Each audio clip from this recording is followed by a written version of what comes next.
Hi friends, good morning. இன்றைக்கி Sunday vlog தான் பார்க்குறீங்க. காலையிலே பிரேக்ஃபாஸ்ட்டுக்கு வெந்தயக்கீரை சப்பாத்தி. ஒரே கன்ஃபியூஷன் காலையில் எழுந்தோடனே. நீங்களும் அந்த மாதிரி கன்ஃபியூஷன் ஆகாதீங்க. பிஃபோராக நாளைக்கு என்ன பண்ணணுன்ட்டு ரெடி பண்ணிக்கோங்க.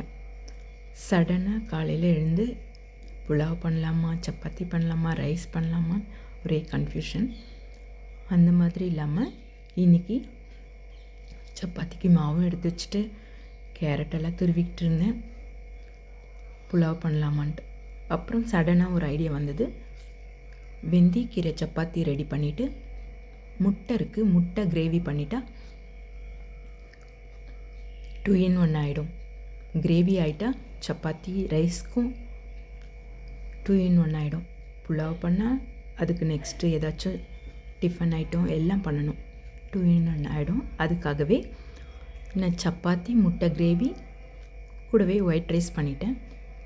இப்போ டிஃபனும் ஆச்சு, லஞ்சும் ஆயிடுச்சுல. அந்த மாதிரி தான் ரெடி பண்ணிகிட்ருந்தேன் ஃப்ரெண்ட்ஸ். கொஞ்சம் கடாயில் எண்ணெய் ஊற்றிட்டு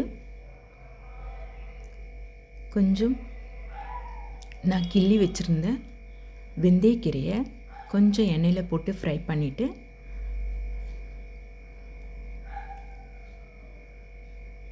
மாவுக்குள்ளே சேர்த்து பிசையணும். நல்லா எண்ணெய் விட்டு நல்லா அடித்து மாவை பிசைஞ்சால் நல்லா சாஃப்டான சப்பாத்தி வரும். அந்த மாதிரி தான் ஃப்ரெண்ட்ஸ் ரெடி பண்ணிகிட்ருந்தேன். பக்கத்துலேயே முட்டையை வேக வச்சுட்டேன்.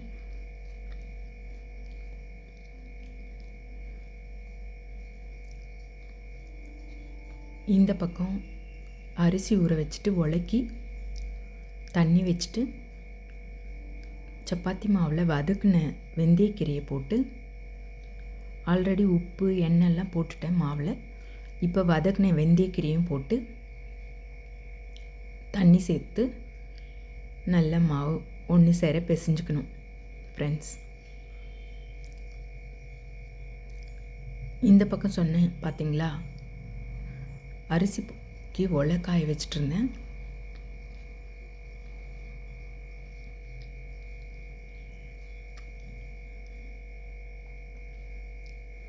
இந்த பக்கம் தண்ணி கொதித்தோடனே அரிசியும் போட்டுட்டேன்.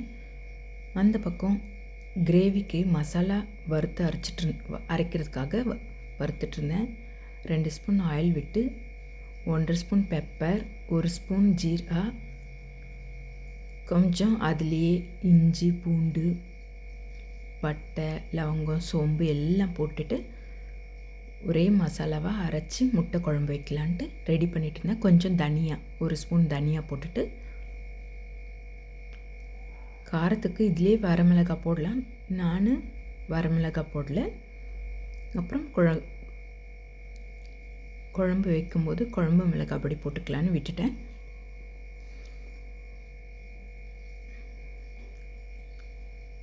இஞ்சி பூண்டு எல்லாத்தையும் சேர்த்து வதக்கிட்டு அது கூடவே ஒரு பெரிய சைஸ் வெங்காயமும் ஒரு பெரிய சைஸ் தக்காளியும் கட் பண்ணி அதுக்குள்ளே சேர்த்துக்கிட்டு எல்லாத்தையும் ஒன்று சேர வதக்கி எடுத்துக்கிட்டேன். ஒரு கைப்பிடி அளவு கொத்தமல்லியும் போட்டுக்கிட்டு வதக்கிட்டேன். அது ஆறினோடனே மிக்ஸி ஜாரில் அரைச்சிட்டு வந்துடலாம். இந்த பக்கம் அதுக்குள்ளே சாதமும் வெந்துருச்சு.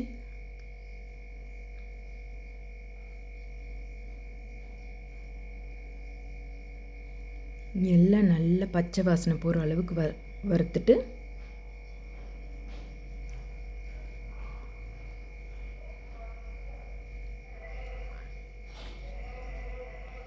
இந்த மாதிரி தான் ஃப்ரெண்ட்ஸ் தனியா மிளகு ஜீரகம்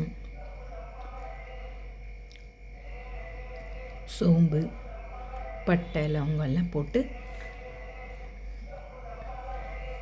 வறுத்து எடுத்துக்கிட்டு அது கூடவே ஒரு பெரிய சைஸ் வெங்காயம் சொன்னேன் இல்லைங்களா, அதையும் சேர்த்துக்கிட்டேன்.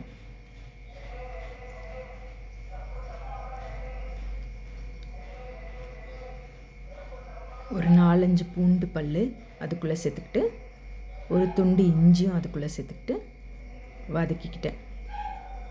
தக்காளி ஒரு பெரிய சைஸ் தக்காளியும் அதுக்குள்ளே சேர்த்து வதக்கிட்டேன்.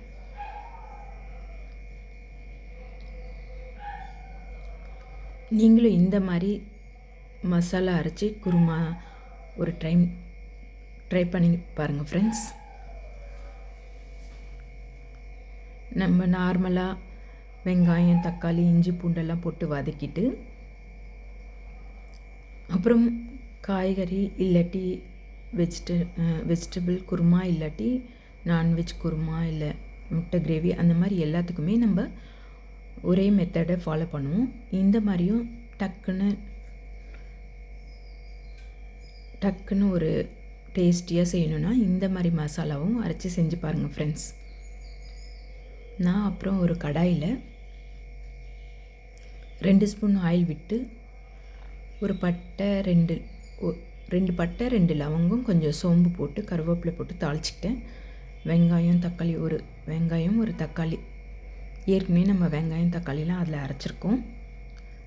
கிரேவி திக்காக வர்றதுக்கு கொஞ்சம் தேங்காயும் வச்சு ஃப்ரெண்ட்ஸ் மறந்துட்டேன், கொஞ்சம் தேங்காய் கசகசா வச்சு அரைச்சி எடுத்துக்கிட்டேன். அது கூடவே வறுத்த மசாலா கூடவே தேங்காய் கசகசா வச்சு அரைச்சி எடுத்துக்கிட்டேன். இப்போ தாளிக்கிறதுக்கு ஒரு 2 பட்டை 2 லவங்கம் கொத்தமல்லி கருவேப்பிலை போட்டு வெங்காயம் தக்காளி போட்டு வதக்கிட்டு நம்ம அரைச்சோம் இல்லையா அந்த மசாலாவை அதில் போட்டு வதக்கிடணும்.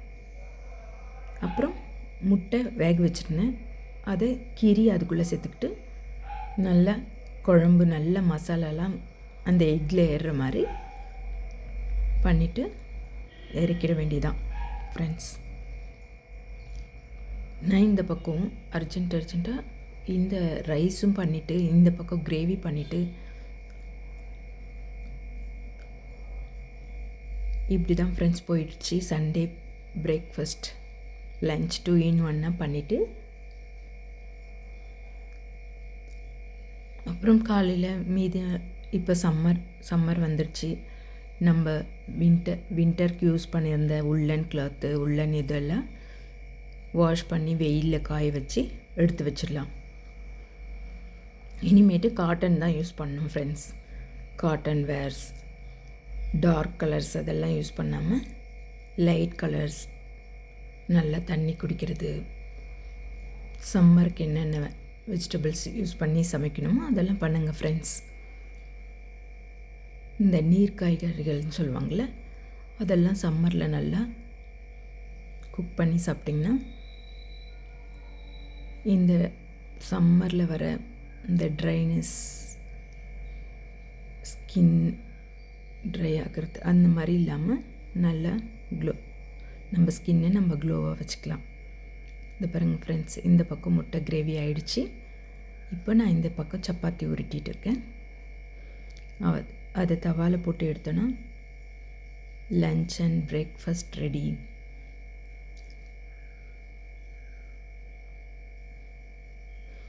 காலையிலே எழுந்தோன்னா எவ்வளோ சுறுசுறுப்பாக இருக்குது பாருங்கள். எழுந்துக்கிறது தான் கஷ்டம், எழுந்துட்டால் எல்லா வேலையும் பண்ணிடலாம்.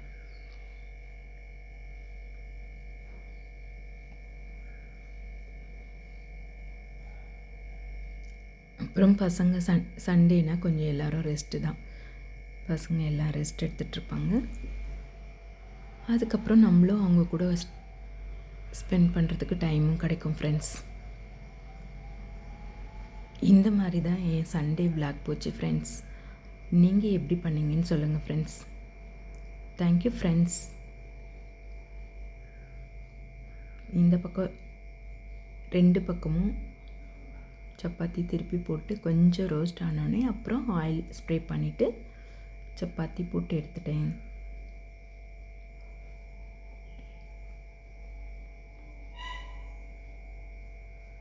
Thank you friends. நெக்ஸ்ட் வீடியோவில் பார்க்கலாம். பாய். லைக் பண்ணுங்கள், சப்ஸ்கிரைப் பண்ணுங்கள், ஷேர் பண்ணுங்கள், பெல் பட்டன் ப்ரெஸ் பண்ணுங்கள். Thank you friends. பாய்.